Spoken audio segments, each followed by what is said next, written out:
mode.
Ka anyị dobiri ebe a egwu anyị ji abata n'oge awa nke eziokwu n'ọdịnala Igbo nke ọ bụ mụnwa bụ onye nchụaja Ogbuefi EZE-ANA Ugochi tubelu na-anọ n'isi ya.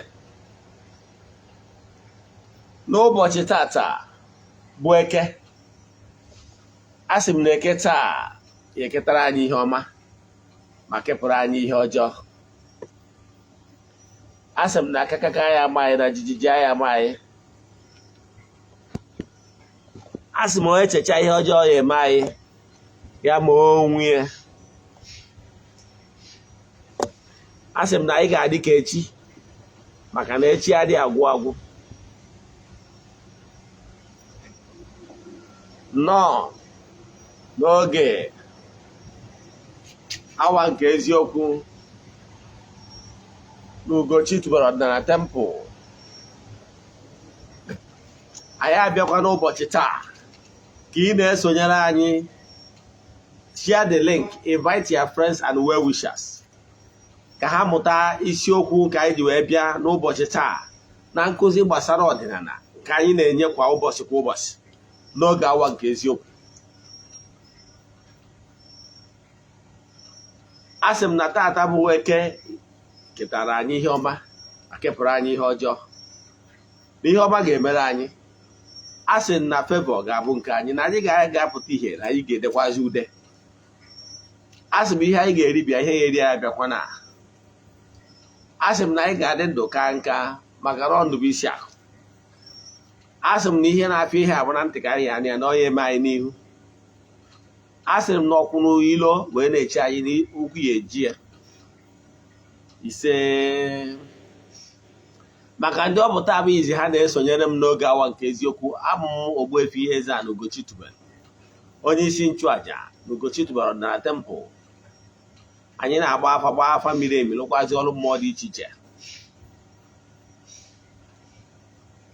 Abụkwazi m onye isi nchụaja na ọdịnala Restoration Prayer Ministry, nke ọ bụ ngalaba na-akwụ maka mgbasa ozi ọdịnala Igbo nke ị nụrụ egwu anyị ji wee bata. Ọ ngalaba na-afụ maka ịgbasa ọdịnala Igbo nke mgbe onye isi nchụaja na ya bụrụkwazi onye mgbasa ozi ọdịnala Igbo. My mission is to help people live better life.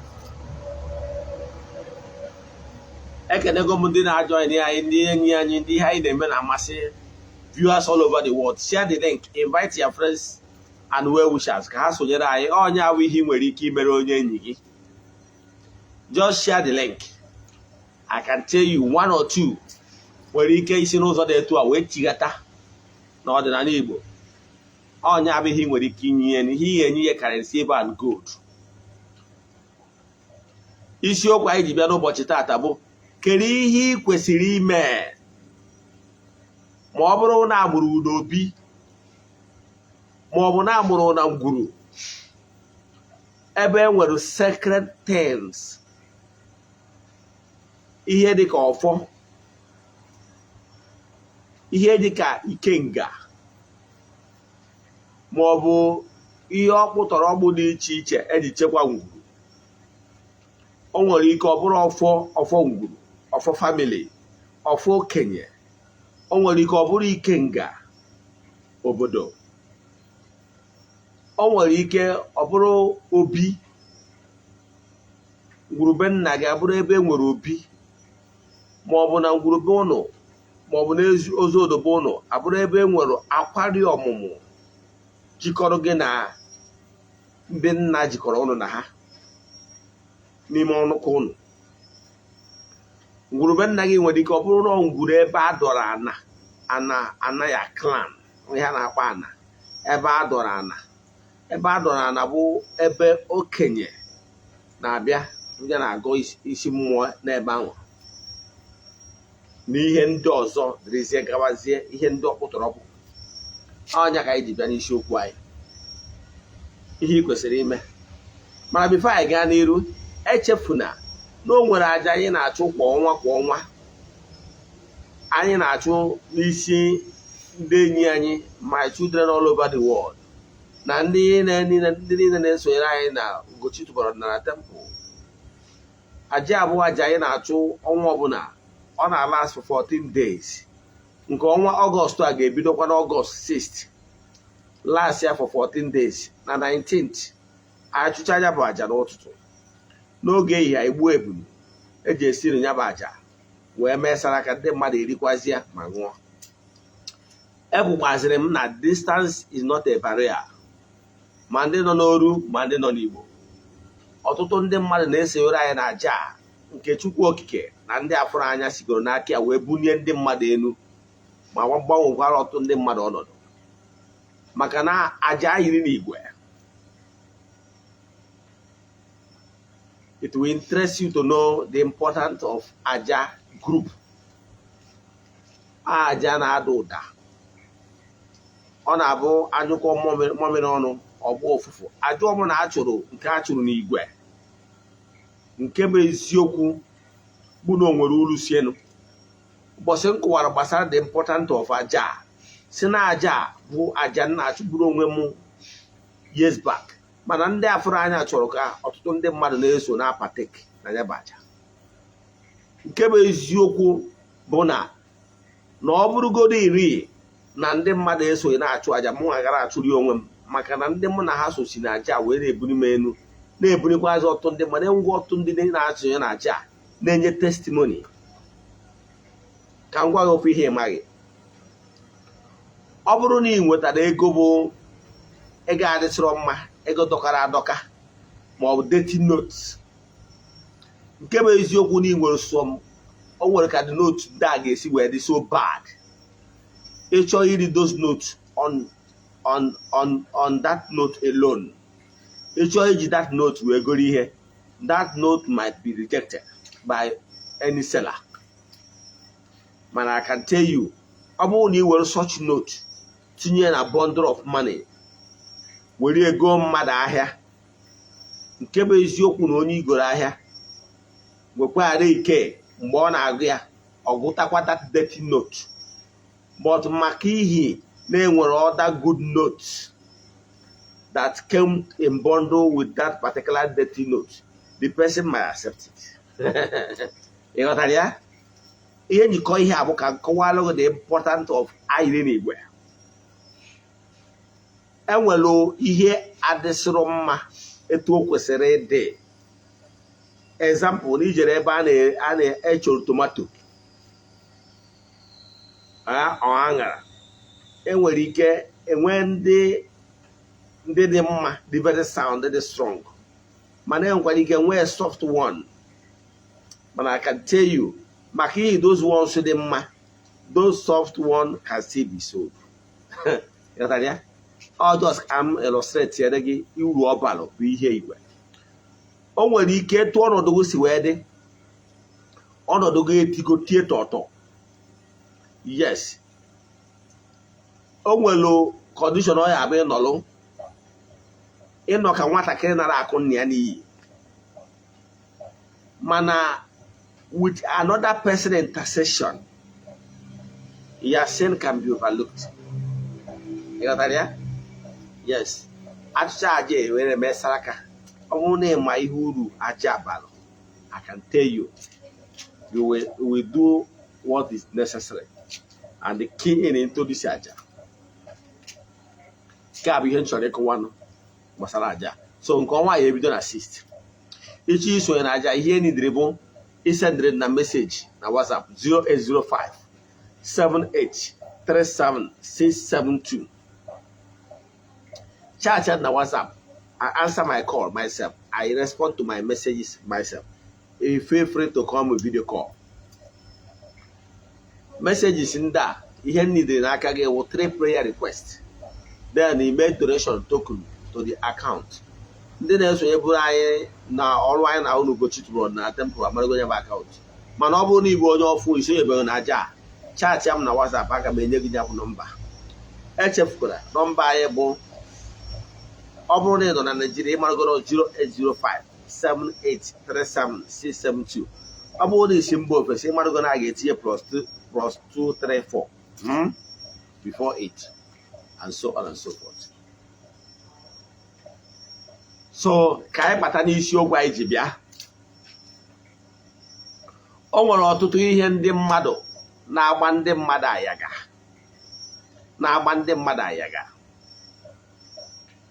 Ihe a na-agba ndị mmadụ ayaga bụ ụfọdụ bụ ihe ha ji aka ha tinye metara onwe ha maka ihe of ignorant. They don't understand actually how things work. And that is the greatest challenge ever any man or woman can face. Ignorance is the greatest disease. And believe in me, in creation, ignorance is never an excuse. Because every child is expected to make an effort to grasp the language of his parents. As spiritual gems, we human beings here on earth, from our origin for the spirituality, that is where we originated from, the paradise of the spirits. Now, we need to learn the language of the spirits. Nwatakịrị amụtalụ that refuses out of his own ignorance or out of self-denial, refuses or laziness, decide not to learn the language of his parents, because it's just a matter of time that child will be sidelined. So if you want to remain connected and remain useful to you, to yourself, and to your personality, you must make honest effort to learn the spiritual language.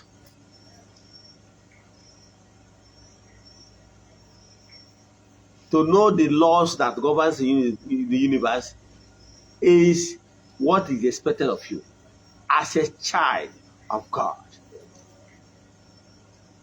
So make an effort to learn. And if you refuse to learn, then you are the cause of your predicament. So what will you do? Make an effort to grasp the will of the Almighty in creation and play according to that rule. Most people, like I always say, have run into challenges of life because they refused to key in into that natural laws. And natural laws state you cannot destroy what you cannot create. In natural laws, we have 3 natural laws. Other cardinal natural laws. Laws of sowing and reaping.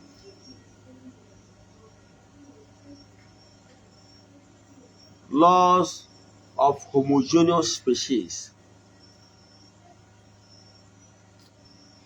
And laws of attraction. Hosea 4:6 says, my people are suffering because of lack of knowledge, ignorant, being clueless. So, if you find yourself in this state, what you don't know is only a mystery to you and not to all. What am I saying?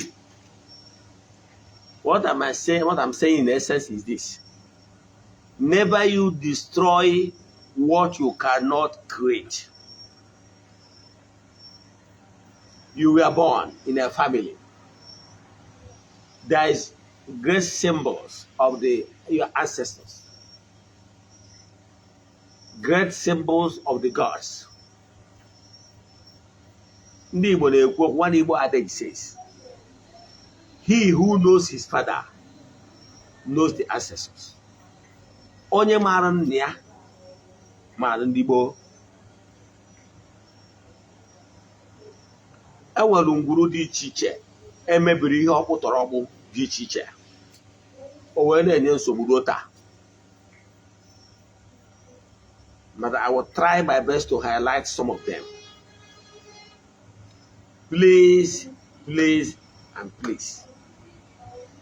If your family is one of those families that have or house those sacred monuments or sacred objects, or call it items of traditions, please and please, for your own sake and for the sake of your children unborn, never you destroy any of them because of laws of karma,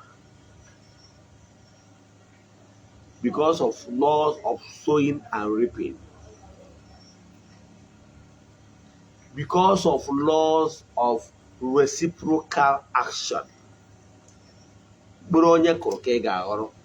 Galatians 6:7. Go and read it. Says, and I quote, God can never be mocked. Whatever you sow is what you reap. This particular quotation,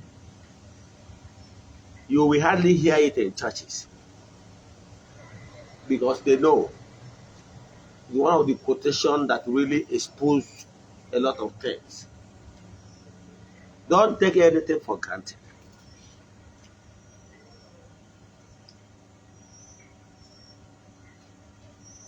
You are not the person that laid the foundation of the Obi in your family, in your household.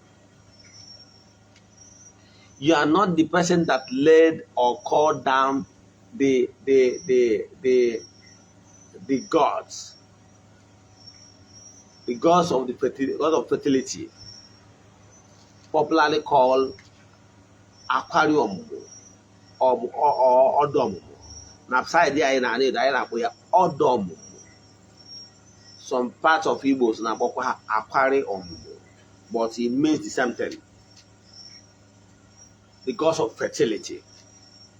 angel nke Chukwu ndị ọrụ ha bụ inye nwa, ndị ọrụ ha bụ iweta the message and make sure that procreation continues. Mgbe gburugburu adị eje ụka nwa, ihe anyị na-akpọ child dedication. Agwara m ụnụ na ọtụtụ ihe a na-eme n'ụka ọbịa taa bụ ihe ha mụtara n'ọdịnala. Mgbe gburugburu mgbe elu anọsa, mgbe ezi dị n'ụkwụ ụkwa, mụnwa Ogbuefi anyị ka na-eme elu taa. If my wife put to bed today, nwa nwoke mma ejiri otu oke ọkpa chara acha tie n'iru aquarium dị be nna m restore back because the aquarium was destroyed mgbe anyị riri anyị eri front and back. But glory be to the gods that I, Ogbuefi EZE-ANA Ugochi, to have restored aquarium of my lineage back. Mgbe were otu ọkọpa chara acha jeke na aquarium and the gods of the land for blessing me with a baby boy. Or if it's a baby girl, I will go with Nepu and go and thank them. Ọ batara n'ala Igbo na amụọ nwa 8 days eji wee je mụọ nwa eje Thanksgiving aba nwa aha. Mgbe eji egụcha nwa aha, before then iwelu oke ọba egboro akwari kene the gods. Ọ bụ na ọkịta ihe mụnwa Ogbuefi eme bụ nkuru nwa aja n'ihu akwari asị m gods of the land, to the glory of the gods of our land, that today a new son has been born. I will now proclaim his name before I tell the gods and thank the gods for that wonderful gift of addition of a human spirit in the family. Mmesịa ihe ga-eme wee were m nzu tee nwa ọhụrụ a n'egedege ihu, tee n'ọba aka, tee n'ọba aka, tee na ụkwụ ya ọbụ ugwu, and declare na nwa m na taa na mụnwa bụ nna gị Ogbuefi EZE-ANA Ugochi have declared and bless you. Na ọsọ ihe ọma ga na-akpọ gị na ndụ a, n'ihe niile na-emetụ aka na ndụ a ga-abụ ihe a gọziri agọzi. N'ihe niile na-azụ ụkwụ dị ka na-azụta ihe ọma aka niile aka ebe I declare, and the gods will hear my voice. After praying, I will now hand it over to the mother. Now, emengene ebuzie m ọkụkọ wee kene the gods. Now, enwere ekpere dị iche iche ndị nna nna anyị ha kpelụ n'ọgbụgba ndụ, ndị nna nna anyị ha gbalụ mgbe e wuwere ya wakparị. Iche na ihe niile abụ just for nothing. Ana m abịa maka ụdị ihe ọmụmaatụ. Etu a ka ọ dịkwa mgbe ndị nna nna anyị ha debere ọfọ, ha kwubiri okwu, ọfọ eji wee kwubi okwu wee gọọ ọfọ maka ọdịmma nke generation unborn, maka ya bụ agbụrụ. Ọfọrọ ọfọ alasigo hundreds of years. Ndị nna nna nna gị ha ji wee kwubi okwu, nna nna na-aga ọfọ, ọ na-eti ọfọ n'ala sị na ọ ga-adịrị agbụrụ ya na mma, na ngwurube ya amaju ha n'oyi na ọ ekpuru ha n'ọkụ, na ha ga-adị ndụ ma gbakwa ụba, na ihe ọma dị iche iche ga-eru ha aka. Ihe a bụ ọfọ nna gị ha, ekpere ndị nna nna gị ha kpere. Mana you know what? Maka na eriri gị eri, you throw the prayer, the symbol of the prayer of your ancestors to the mud, while you are clapping, jubilating, and saying Psalm 23. Jehovah boy na asum deka atụrụ.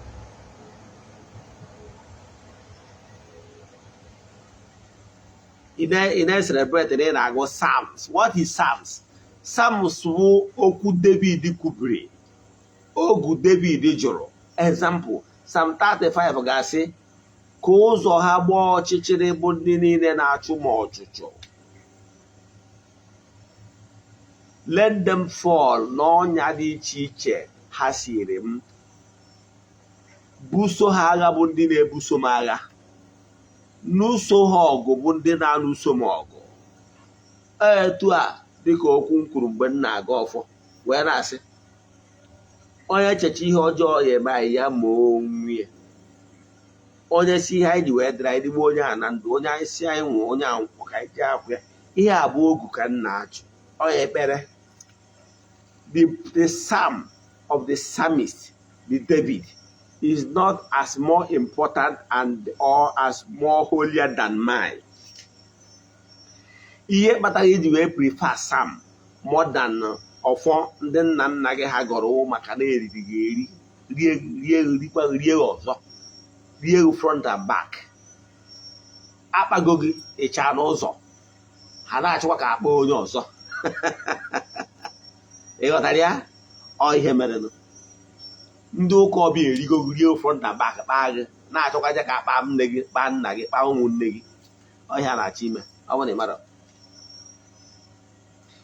I wee neglect ọfọ ndị nna nna gị gọrọ si n'ọfọ David na agbụrụ ya gọrọ n'ọnya akazi ọfọ ndị nna nna gị ha gọrọ. Ịmara na eriri gị eri na onye kpọọ ọba ya kpọkọrọ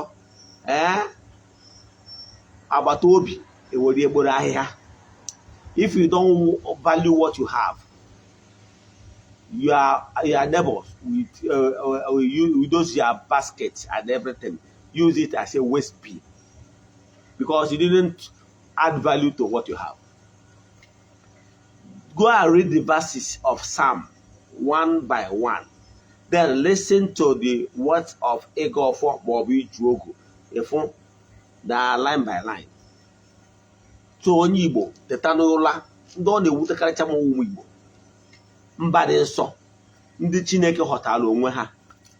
Mba na-abụ ọ bụrụ na asị ka eburu ebu ha sị ka ha gbara ọsọ ha.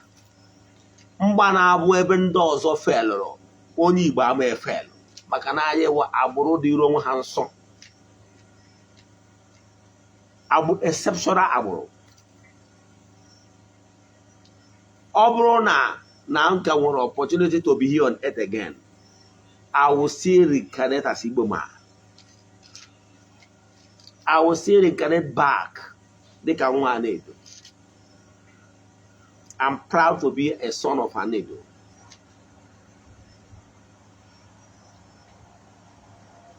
Edo nne. Nwaanyị obiọma. Edo anyị ji enwe aṅụrị. Ọ bụrụ na it will interest you to know, Edo bụ a female deity. Edo na-eme ka ọ na-edo n'ihu na-edo n'azụ. We don't joke with Edo. Ọnya batara na ije na ebe ọbụla gbara na Edo chakwa land of Edo. Land of Edo bụsị mma akọ maka deity akọwa ọrụ gbasara deity ghọta ya. Land of Edo include Nnewi, Oraifite dị iche. Ije n'obodo ndị anyị ga-afụ Edo. Ghọtara ya? Yes. Nke anwa gaa. Ihe na-achịkọwa na that ọfọ ahụ anyị tụfuru na be nna gị carries the prayer ever spoken by your forefathers. Oh, that's a symbol of authority. Ọ bụrụ na gọọmenti akpọ ya mess ma ọ akpọ ya that hammer, the speaker or senate president ma ọ wụ judge na-eyuzu okwuchi okwu ọkụọ ya na tebụl. So shall it be. All that symbol of authority. That is the symbol your forefathers held firmly. Eji wee kwubi okwu wee jụọ ya n'ala sị ka o si n'ọfụ dị. Let it be so. As he say, ise means na ihe anyị gọrọ n'ọfọ na ọ ga-eme na eke abụ na eke, mee n'orie abụ na orie, mee na afọ abụ na afọ, mee na nkwọ abụ na nkwọ, ọkwa ọ bụrụ ịnọ. Ise bụ na o mere na afịa na-anọ ụbọchị na-anọ ụma tinye jara ju n'ọnụ na-eme nnyefe ọnya ka eji wee tọpụ ya nwa ọ bụrụ ise. Ise bụ ka ihe niile ị gọrọ n'ọfọ mezuo karịa afịa na-anọ ụbọchị na-anọ ya ka eji ekwu ise. ị ghọtara ya? Ọ ihe mere nna nna gị ha wee were ihe a wee na-ekwubi okwu as a proof of authority, which you're supposed to jealous with, because you're supposed to guide with jealous. They wee hapụ ofu ofeke n'ihi na-eje ụmụ ụka anyarị, iwee kpọta ofu ofeke ọbịa na be nna gị na-efekasị nnu, na-efekasị oyi, na-efekasị ofu ihe, wee hapụ ya wee were filthy hands wee na-atọchị the offer, the symbol of the gods, and you expect the gods to keep quiet? You say you expect the gods to be happy with you? The gods of your land, your family, your ancestors will be seeing you as a failed child. What stops you from keeping that offer in a special place? If you find out that you are not worthy to touch the offer of your ancestors, why destroying it? Are you the creator? Are you the person that knows that ambition? Are you the person that called down more with your offer? Ima the inspiration your forefathers well before makana offer bụ na nwere mmụọ nwenu. O nwere ike ọ bụrụ ọfọ eji wee dọ ana ngwuru, ọfọ a na-eji n'okenye, ọfọ kwesịrị ịbụrụ ọbụ n'ọdị na ngwuru be nna gị, n'ihi na ọlụ oyibo nataba igoro mmanya, goro ọkụkọ, goro ji, jekwuru okenye ụlọ si anya je gọrọ ọfọ n'ihu a oje tie ọfọ na ego ọfọ si na ngwuru bụ na ihe ọma na-eme na be ndị ọzọ ga na-eme na ngwuru, na ụnụ ga na-eje eje na-abata abata na-agọrọ ụlọ ọfọ, na-asụrụ ụlọ ọfọ na ana, na-asụrụ ụlọ ụzọ ụnụ a na-eje eje na-abata abata, mana ọfọ a ka ofeke dịka gị ji emebi ya. Ije kpọta ofu ofeke ibe gị onye eriri eri na ọ bịara ịlụ ọrụ ezinụlọ, o wee kwatuo ihe dị na o wee mebie ọfọ.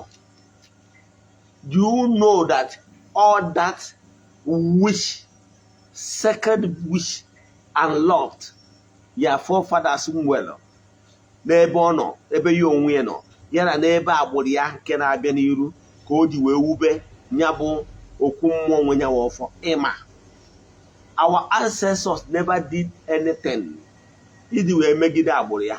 Ihe ndị nna nna anyị ha na-agọ n'ọfọ ka nwa ọbụla ọ ya amụta ya.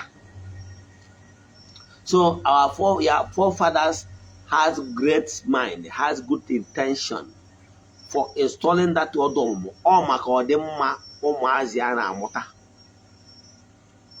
O nwere good intention wee dọtuo ana ngwuru ebe a ga-anọ wee na-communicate to the gods of the land. Your ancestors is too wise wee lụọ obi ebe ezumike o nyere ndị ichie ndị buru ụzọ bi na ngwuru a, ndị nna nna nna ha from mother side and father side, ebe a kpọbiri ha n'ebe a ka ya bụ ebe ezumike ha, ka ha wee nwee ike na-abịa na ngwuru wee na-akpa nkata na-atụ alo maka ọdịmma ndị ezinụlọ. Ihe anyị na-eme ihe akịta na ọdụ ka ya National Assembly, ọ ihe obi na ọlụ ya, ebe a lụrụ ebe a na-anọ wee na-atụ alo na-akpa nkata maka ọdịmma nke agbụrụ ya family ọnụ ya. Ị ghọtara ya? Ama na ihe kpatara ọtụtụ ndị mmadụ ji wee jebe ụka ọbịa bụ na ndị nna nna anyị ha, the system a na-use that time we pass information from mouth to mouth. Enwero documentary, enwero teaching classes, etu anyị si ewepụta time wee na-eme lecture na-akọwara ụmụ Igbo the importance of coming back to ọdịnala. Ana m ekwu kọọ ọdịnala, adị m ekwu maka ndị na-agwọ ọgwụ, maka na agwara gị na ọdịnala abụrụ ịgwọ ọgwụ. Ọdịnala abụrụ wickedness. Mgbe ị na-agwọ mmụọ ọgwụ na-enye ụsara mmadụ enye ule, na-agwọ ọgwụ ka igbuo mmadụ, na-agwọ ọgwụ ego, ihe niile ị na-eme abụrụ onye nwa bụ ọdịnala. Dipika onye ọdịnala wụ onye na-asọ nsọ. Ịmara ihe a sịrị ana na-asọ nsọ na-emeni ya, gaa edina nwunye mmadụ, ime edina nwunye mmadụ, gaa kpọgide edina ewuti ya relative, blood relative nọ nsọ ana, ịsọ ya. Ịmara ihe nsọ na sị ga-eme na n'obodo unu, imeni ya, onye abụrụ iwe ezigbo onye ọdịnala. Isi na iwe onye ọdịnala ma iwu dibịa ma iwu onye ọbụla, isi na igbu onye ọdịnala mana ị na-edina nwunye mmadụ iburu onye ọdịnala. Ọmụ kwuru, ị ghọtara ya? Quote me, ọmụ kwuru iburu onye ọdịnala. ezigbo onye ọdịnala ama anọkịta je di na nwunye mmadụ nwaanyị di ya nọ ị na-eme mpụ. Ịghọtara ya? Now ndị nna nna gị a wee debecha that noble wish maka ọdịmma generation ya ọbụla. Ihe gị bụ ofeke mere owu mmebi mma eji onwe wee maatụ mmacha atụ ka iwe were wee tinye na nke no, it will interest you to know. Akụgụrụ m ọtụtụ ndị mmadụ gwa ndị mmadụ ihe mere na family nke m, gwa gị na mbụ onye ọnụkụ a na-akpọ uru udo amechi.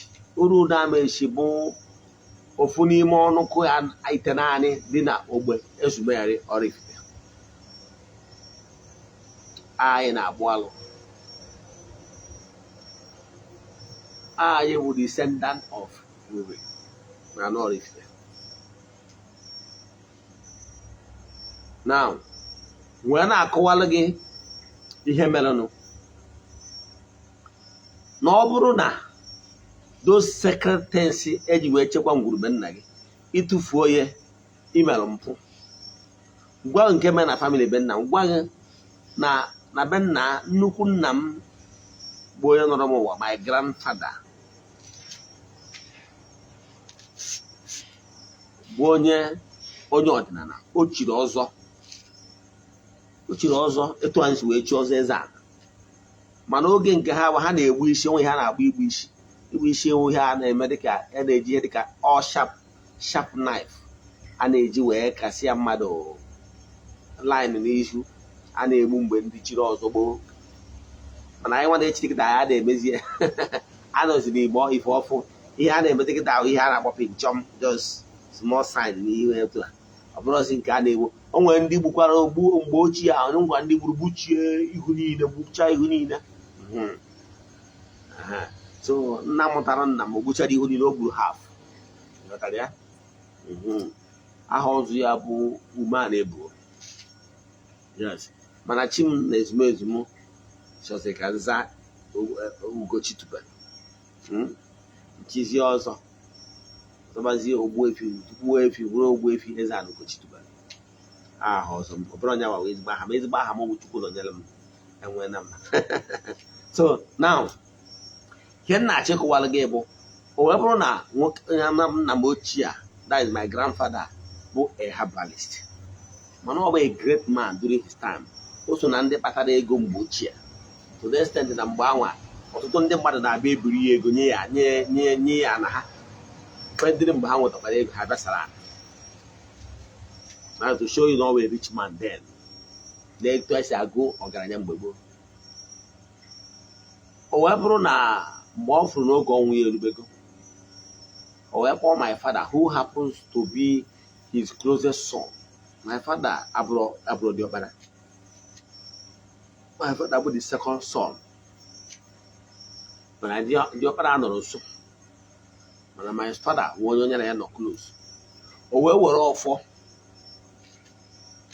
ngwuru, biggest ọfọ, wee nye my father n'aka. Adị ama amụ nwe na ya wụ na ya hapụ. Do you know what my father did? My father wee were ọfọ a, maka na my father so na ndị go standard 6. My father jere ụka ọfụma. Mgbe ọ nwụrụ nche achịdasis kparịa, o wee were ọfọ a wee je tụfuo. Ọntụ sị na ejo ihe a na-agwa gị mere mgbe ọnụ bụrụ my mother. O tụfuo onye bụ ọfọ, mana ka o tụfuchazi jakwa ọfọ anwa, mechaa ọfọ a nyebe nsogbu. Ma anya nwa na onwe eberibu na ya na-eje ụka, ụwa chụrụ jagba ọfọ. Mana mgbe m tolitere asị diọkpara ya, ọ kọrọ m ya bụ akụkọ sị m nwa m na adị ama mana o nwere ọfọ nna ya nyere ya na ya tụfuru ọfọ a. Ọ gwakwara m na mgbe ya tụfuru ọfọ a, mechaa after some time ya tụfuru ọfọ a, obi ya na-amaghị ikpe na ọfọ anya tụfuru nwere ike imecha nyebe nsogbu na ngwuru. Ọgwụ onwe ya si ya ka eje pikukwa ọfọ a baa, kama ka ya naruo ya chọọ ebe ya ha nga edebe n'ụlọ. O ruzie ebe ọ bụrụ na ndị nwe dati ọhịa ebe ahụ ọ tụrụ data ọfọ a esugo ya ọkụ. So ọfọ is gone. Ihe ọ pụtara bụ that all the prayer of my ancestors has just been evaporated. Just like that. My father makuno all Maria. We show and rest of them, but he refuses to do it, thinking that they have one yoka. No can also and the yoka lady. I didn't study the part. I didn't see anything evil on it because more no Mary could marry. Was only said they do this. So I couldn't do anything. But when my father passed on, he had been amazing and the more. Being the job, what did you best? Can you hear them?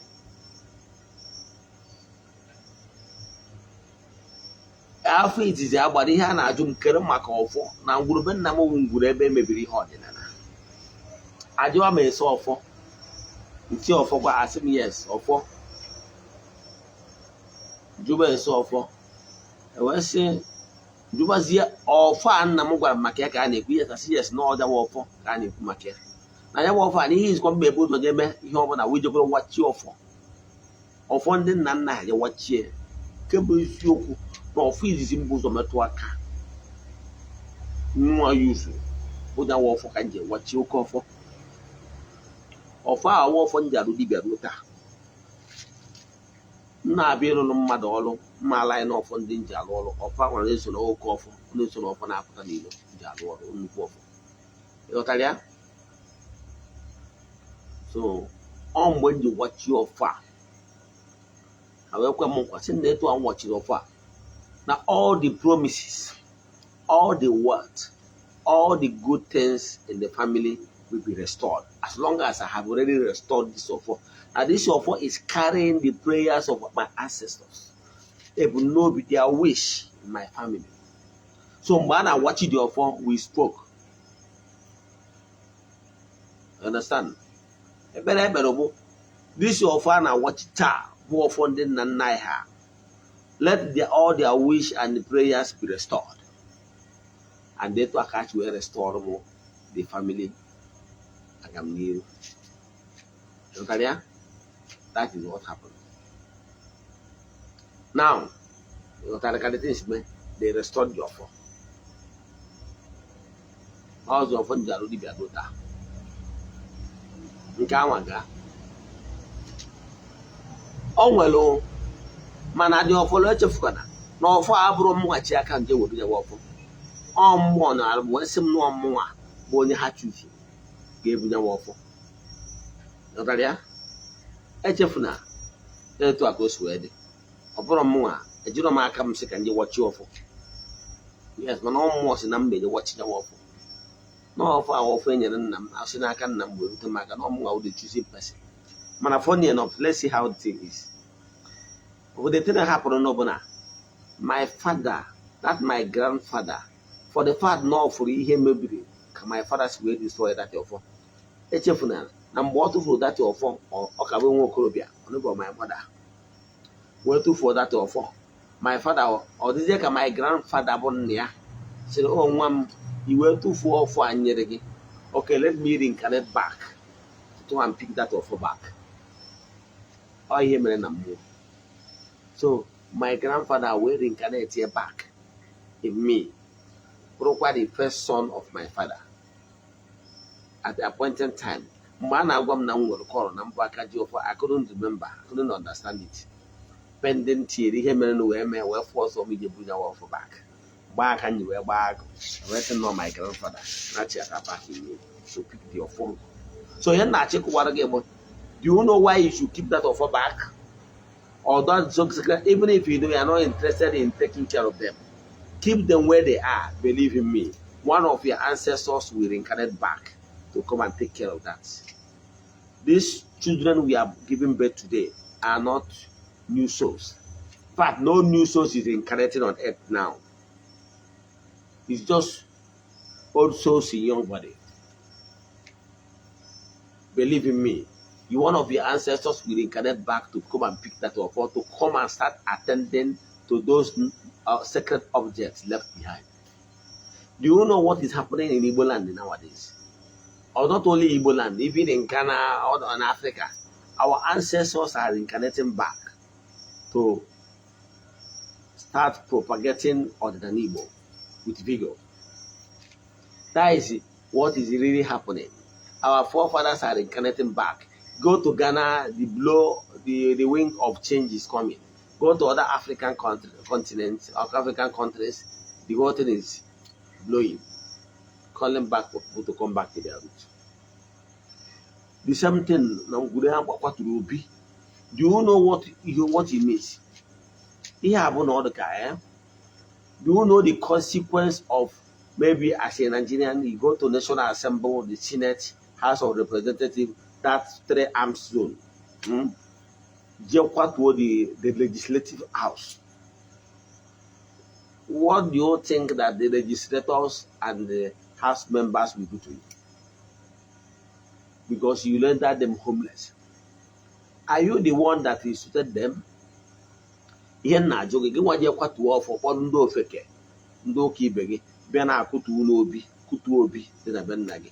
Ọgụnwa bụ onye nọọsụ with the ambition of laying the foundation of obi? The answer is no. Then why must you destroy what you did not create?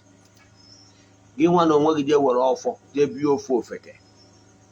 The offer, is it your initiation? Are you the first person that carved that offer out, that created the offer, as in that brought the offer in the family and spoke and speak productivity into that offer? Are you the one? Those secret things and the kenga that is found in your family, are you the one that knows the ambition of bringing them in? Then why must you destroy what you cannot create? You see the challenges of your having. You see where your problem is coming from.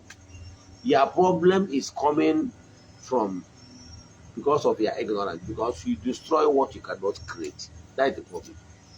Stop blaming anybody. Nobody is responsible for your predicament. Your cause of your predicament is you. Yes, you go on any man. Ongoing. So do you know what has happened when I restored your phone? The whole family words keep coming back gradually. And they will return even more. Now, let me go on that thing. Our Obi used to be in Nebai's way Obi. Nebai's way Obi. Ebe the last EZE-ANA Ugochi. Eba Obi. The last EZE-ANA during our time. Ebe Obi. I'm the present EZE-ANA. But the last EZE-ANA Obi, Obi, bro the oldest man in our clan. Bro nyawane for last. Bro for the teacher. Oh nyawa the first person go to me here for the first time. Because I used to visit him whenever I come back from city during Xmas time.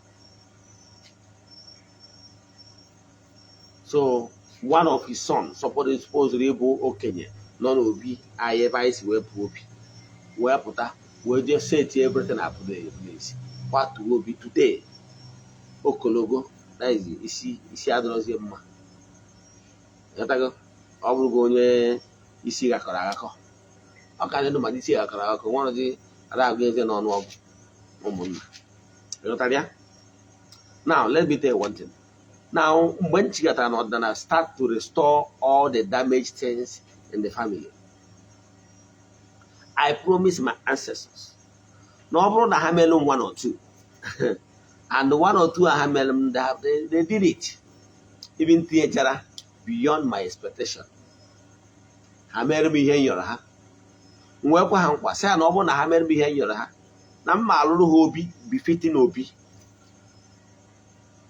N'obi awon obi ezumezu, my ancestors. Na ndị ikwu nne m ma ndị ikwu nna m na nna kpọkọ ha niile ọrụ bụrụ obi ezumezu. Wee kpọkọ ndị ichie niile nọ na arụrụ ụda amechi na my clan. Say ha bịawa na ọha ka m na-ebido obi, because as we speak now, that Obi EZE-ANA Ugochi tubelu oraifite, who the only standing Obi in my entire clan. Ka ịghọta ihe m na-agwa gị, ọ karịrị iri anyị tọtọ. Nwee gwa ha si ya na Obi a, just get to my story. Ihe nja like nna akọwa nkụzi kọwa adịma akụkọ stories bụ ichefu ihe m kwuru chetara kọnkọ. As we speak, that Obi will the only Obi standing in my entire clan. We welcome my ancestors. Say, now one how many 1 or 2 as at last year, and they did it. That is why this Obi was consecrated on the 1st January 2022. I'm back consecrated there this year. And at the point of consecrating that particular Obi, I had an agreement with my ancestors. And the declaration was made. The same way your own ancestors, you, yes, the same way your own ancestors were torn pana, Obi, di chiche, Nanguru, Pendagi, and key destroy out of ignorance.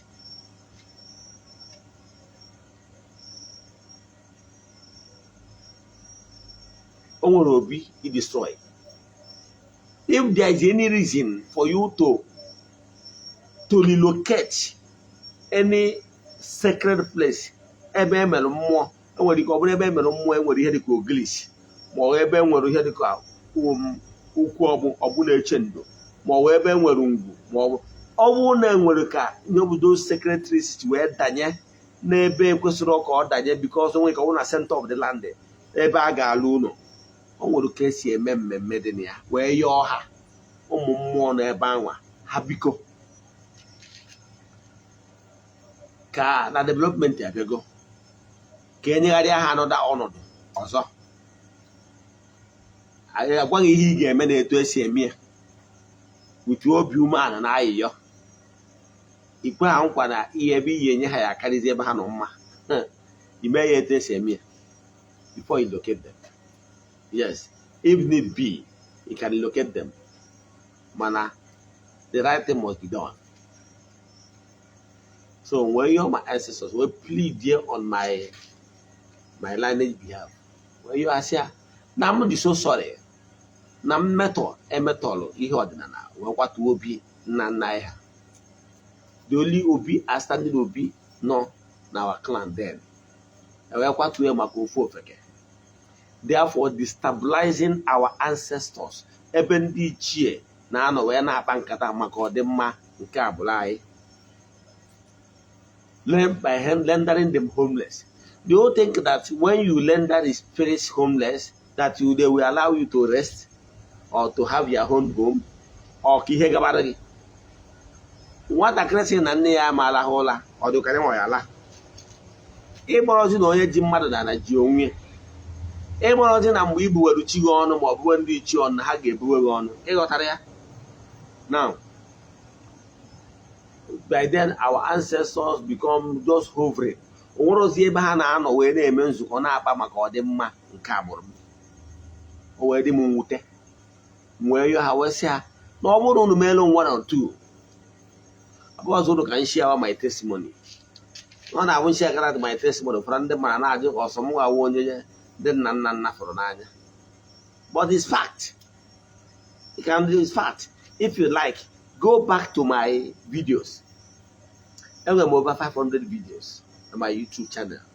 Go back to my channel. Watch my video from the year 2000 to now. The marvel change. There is this rapid and drastic change from that video. As you are watching it, you see how the growth, how everything began. Then see where we started and see where we are. But I can tell you, we are only say at the starting point. I can tell you, sky is just the beginning. It's not even the limit. You know where we are going. So, because we have massive plan to spread this one and keep Azua. So, wherever my ancestors say now, one melo 1 or 2. Na mma alone be fitin obi nke bụ isiokwu bụ na ha mere ya mecha tijara ịchọ ije na oge consecrate na June 1st 2022 ifu dị obi consecrate alụrụ ya to the test of real obi lụcha ya ihe eji wee kwụsị nge obi ewu coated step ties coated ties aka eji were ya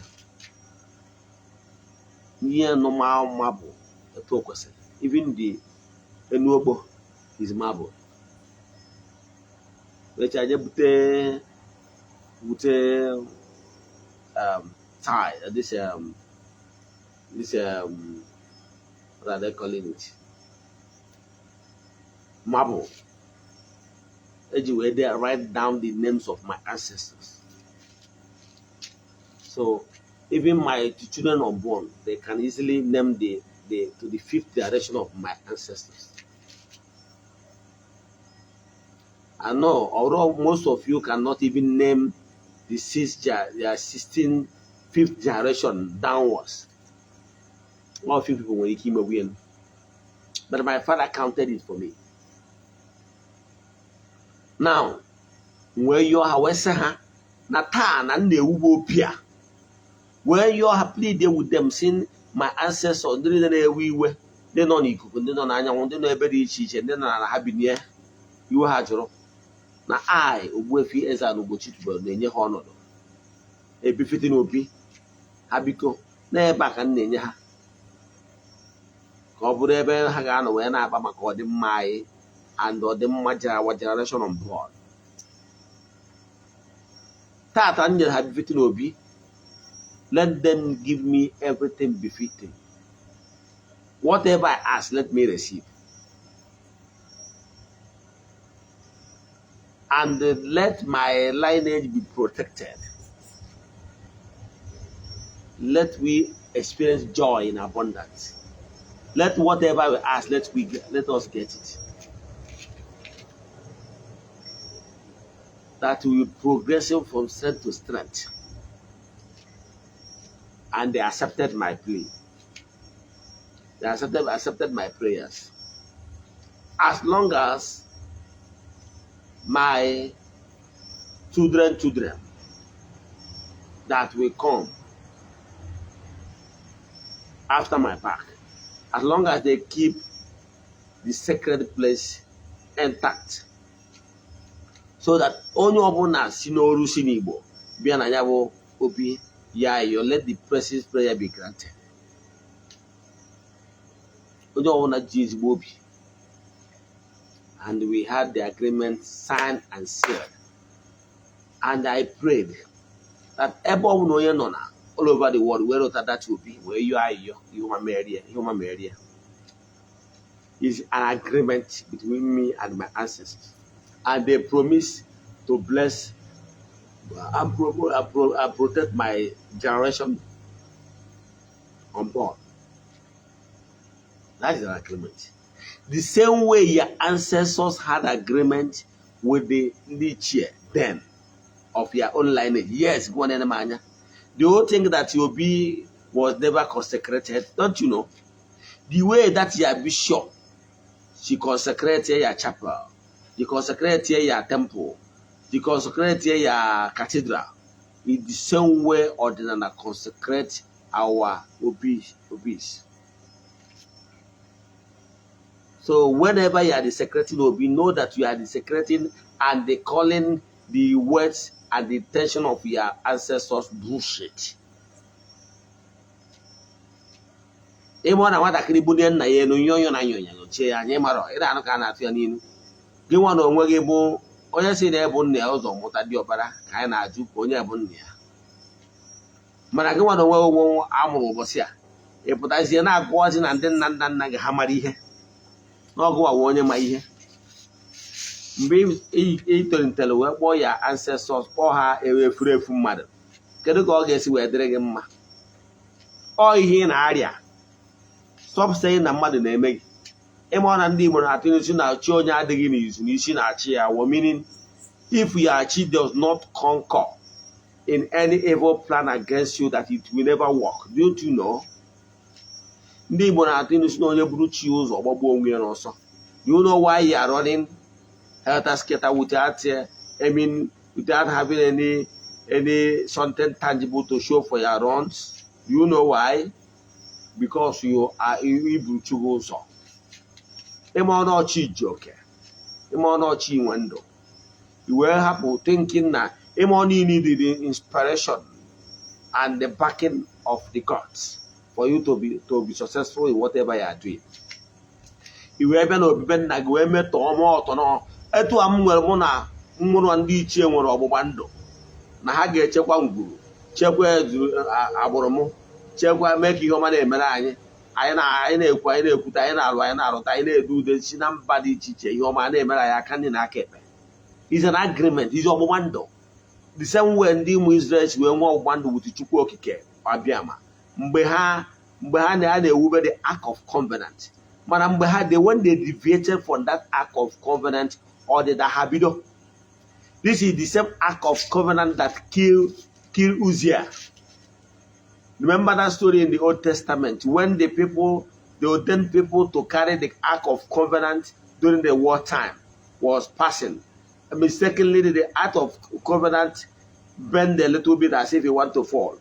Uzziah, unholy hand, somebody that is not worthy to touch that sacred Ark, went on his own, thinking that he's trying to help. Immediately he touched that Ark of Covenant, the man was struck dead. He died immediately. To show you that whatever happened, that Ark of Covenant is still holy and powerful. This is what really happened. That is exactly what happened. So there is the same covenant. But when the same covenant, when the Israelites started living immoral life, they were defeated, including the Ark of Covenant was taken away from them. So when your ancestors have a momando with the entities of powers,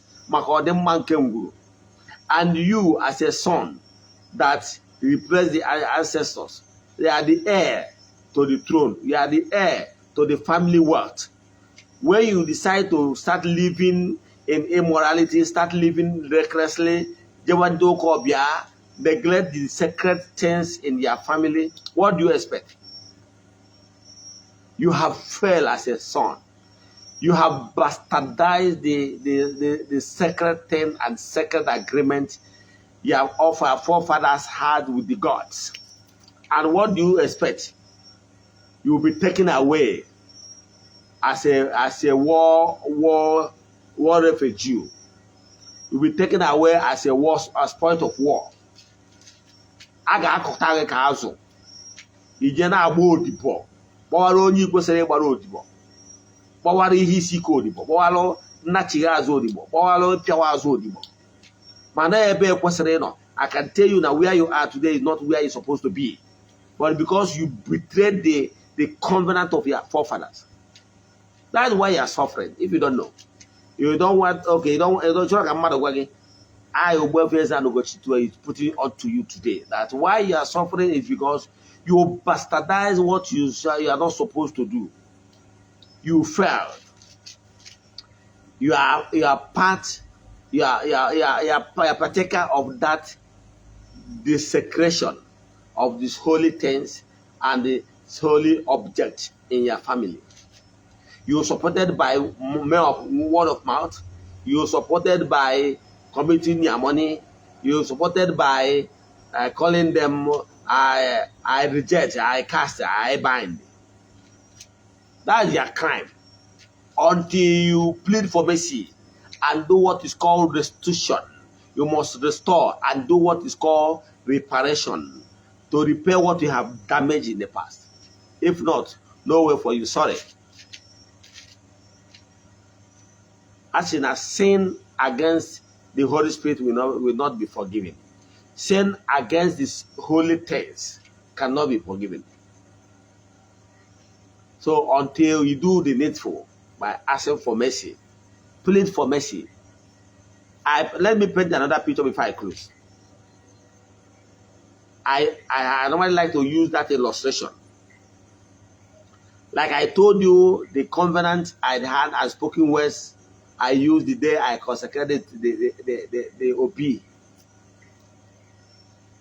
Now, if any of my children unborn tomorrow will wake up tomorrow and said that he want to destroy what he does not know, the internal, the foundation, and he does not know the fact that I pleaded with ancestors to permit me to build that will be for them. That child is just destroying himself. Like, do you know that some people wanted to build a temple for God in the olden days, but they were not permitted? Like King David wanted to build temple for God, but God said, no, David, you are not going to build temple for me because your hands are sore. You saw the blood. There is blood in your hands. You cannot build a befitting place as a sacred place for me. But God allowed Solomon to do so. I can tell you, not everybody that the gods will permit, but they permitted me. Some want to build, but they don't have the finances. But my ancestors permitted me. I pleaded with them, give me the finances, give me what it takes. I will be befitting of it. And they granted my wish, and I built that. Do you know the inspiration and the prayers I offered before that privilege was given to me? Why must any child, a descendant of mine, will raise up tomorrow, next 100 years to come and talk rubbish? The problem you are facing today is because you committed, you saw your hands by destroying what you cannot create. Let me give you an example. Let's say a son of a richest man in West Africa. Let's use highly respected Aliko Dangote as an example. You are a son to Aliko Dangote. You are the heir to his riches, to his conglomerate. And you are the one that's supposed to own all the conglomerates, his investments. And don't forget that your father, before passing on, built bridges. He has business associates. He has partners, including banks, that backroll all the investments. And they have Memorandum of Understanding, MOU, agreements, backing all the transactions and the agreements and partnership. As a worthy son, what you're supposed to do is this: to honor the agreement signed with your late father and all his business partners and associates, for you to stand a chance of keep benefiting from his business value chain. But if you are stubborn and clueless of a child, you wake up, you are in charge, you are the heir to the business empire, and the banks and business associates write to you, my son, this is how things is being done. Your father used to service so and so loans. He used to do this, he used to do that. That is the agreement he had with his business associates and partners, including banks. And out of your ignorance, you refuse to honor those white counsel. You know what will happen? The banks and there will be a legal war, legal tussle. They will start sending messages, as in sending warning letters to you. After that, they will take legal action against you if you prove to be stubborn. Do you know why do you know why? The gods and the ancestors have been quietly giving you signs years long ago for you to receive sense and ask questions. Why is it this one or two is happening to me? But believe in me, as they keep giving you those signs, out of your ignorance and because you are clueless, you refuse to get the sign.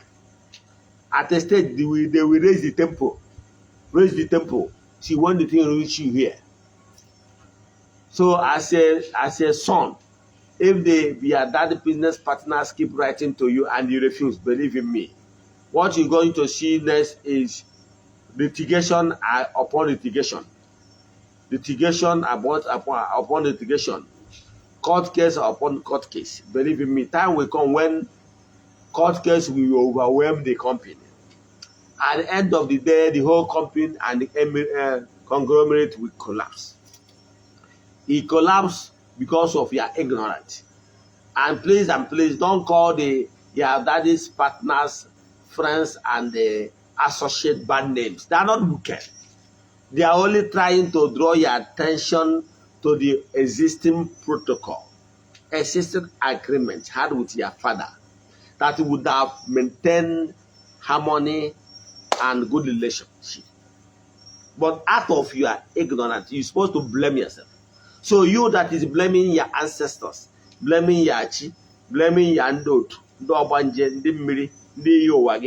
that they are the one that are so wicked, that are tormenting you. Oh, you're supposed to blame yourself because of you're ignorant of how things work. As in he who fetched ant-infested firewood invited lizard to his house. You are the cause of your problem. Have it in your mind. So when Mpiawazo will start coming here, don't blame anybody. Please don't blame your uncle. Don't blame the gods of the land. Don't blame your ancestors. Don't blame the chair. Don't start asking me, EZE-ANA, why?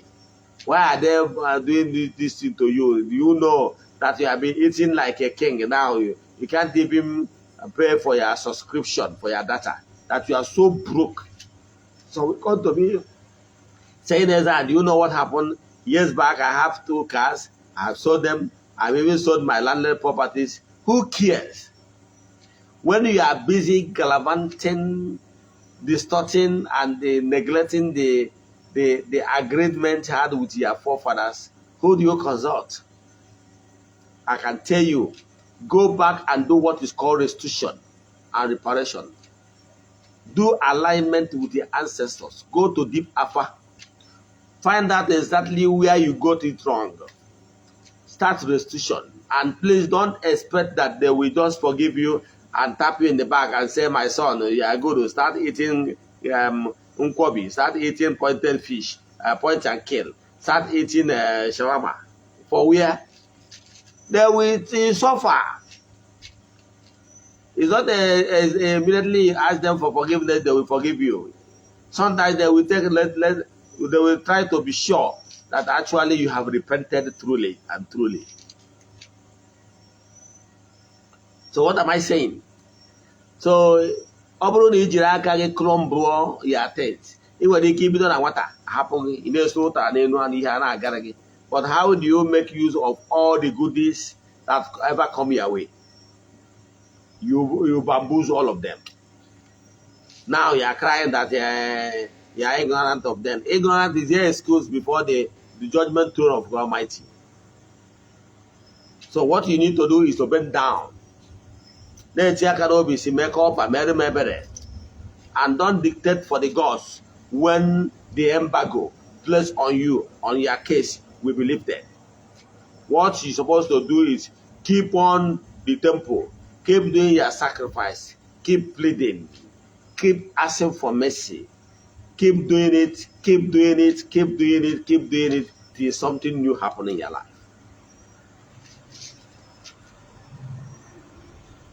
I would like to stop here. If you have any question you want to ask me based on this teaching today, please don't hesitate to WhatsApp me on my message.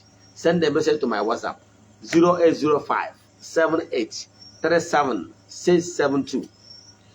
You can as well go to my YouTube channel, Ogbuefi EZE-ANA Ugochi, or my Facebook page, Ogbuefi EZE-ANA Ugochi. If you have any question to ask me on this particular issue or any pressing issue concerning Ordinary Igbo, consult us in your deep consultation about family. Distance is not a barrier. I know whether me near mobile or not. I need to do your full details, and that will be done. Kabano the mutan of foreign them money he may wuro or do call possible. And mache wagina only Jiafagi Achero Rojo Ishigi does not need your presence to do that. The same way, actually Roman Ishigi does not is not a must that you must be present before blessings of the Most High will reach you.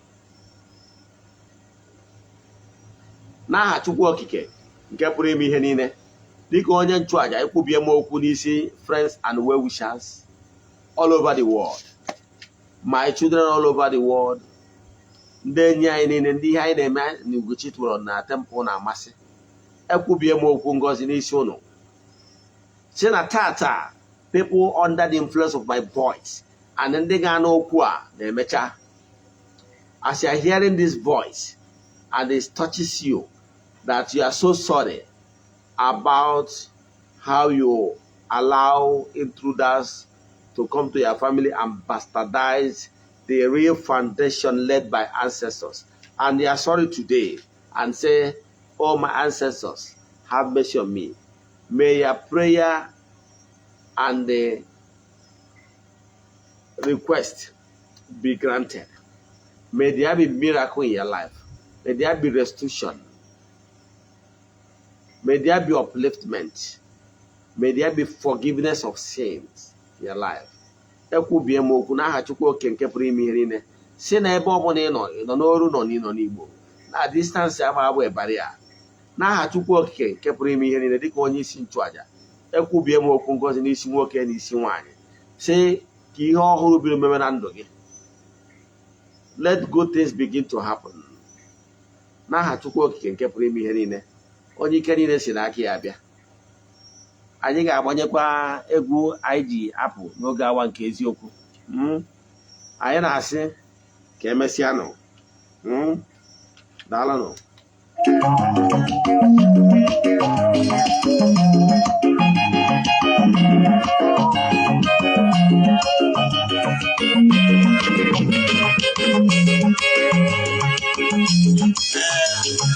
Omenala siri ezigbo ike. Ana m akpọkụ ụmụ aja Igbo, ụmụ Afrịka ka anyị chigata n'ọdịnala bụ ụzọ ndụ. Ihe ọbụla ọ dị ka asịrị ihe esi dị gị ike chigata kpọpụ ochi nke ala nna gị. Ihe na-esi na nke onye akarịa kpọpụ ochi nke ala nna gị, kọsara ya etu o si wee dịrị gị na ihe na-esi na nke onye akarịa. Ndị Igbo na-ekwu n'okwu wee na-asị, kedu ka o si dị gị gịnị na-akpọ nna gị? Ihe na-akpọ nna gị ga-anụrịrị ọnụ okwu ọnụ ahịhịọ gị. Ndị nna gị ha ga-etinyere gị aka na ahịhịọ ihe bụ mkpa gị ka ị nweta ihe ị na-achọ. Mana mgbe ị hapụrụ chi nke ndị nna gị ha, hapụ ya ancestors, wee sịrị na-akpọ chi nke ndị ala ndị ọzọ, ọ bụrụ na ị bụ nne n'ebe na-adụ olu agụ wee na-agụ nwa gị, agụ wee na-agụ nwa n'ebe gị, kedu onye ị ga-ebu ụzọ si uru ebunye? Nke bụ eziokwu, ị ga-esi mbibu ụzọ bido ndị mmadụ bụ isi ebido mmadụ gị. Edu akụ si wee dị mgbe ọbụla ị nọ na mba, ịkpọkụrụ na onye nsọ nke ndị ụka anyarị, kpọkụ ochi nke ala nna gị, kpọkụ ya ancestors. Nke bụ eziokwu na ha ga-ebu ụzọ nụrụ ọrụ akwa gị maka n'ihi na ịbụ nwa ha n'ime onye arụ ha. Mana mgbe ị hapụrụ ya ancestors ya na-akpọchi ndị mba ọzọ na ndị senti ndị ọzọ, nwanne ọ ga-ahapụ gị ahụ. Ọnya ka ndị na m anatago na be nna m ya gasị. Papa,